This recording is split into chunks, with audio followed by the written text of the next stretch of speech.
Hey guys, in this video I'm going to show you how to make Wallpaper Engine show on both monitors. The first thing I want you to do is go ahead and open up the Wallpaper Engine app, and then here at the top navigation bar you should actually see displays. I want you to go ahead and click on displays, and now you just choose the display. You'll see multiple different monitors. Since I already have one, we're seeing this one specific monitor, but it's the same process. Now here we can click on this drop down and choose this setting we want. So this one right now is wallpaper per display. So each monitor would have a specific wallpaper. You can just change it by clicking on change wallpaper and just pick any other wallpaper that you might want. And then if we come back here to displays, there's another option. If we click on this drop down, this one is stretch single wallpaper. Now if you choose this one, the same wallpaper will be stretched across all your monitors. If you have two monitors, it will switch across those two. If you want to clone the single wallpaper, you can do this one as well.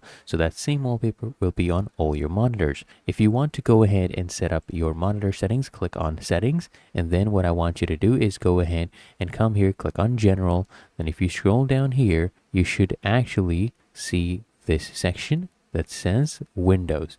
And here you can manage your monitors. Click on edit and then make sure you have all your monitors. You can select them as monitor 1 or 2 and just set them up. Really that easy. If you found this helpful, make sure you smash that like button and subscribe to the channel. Really helps me out as well.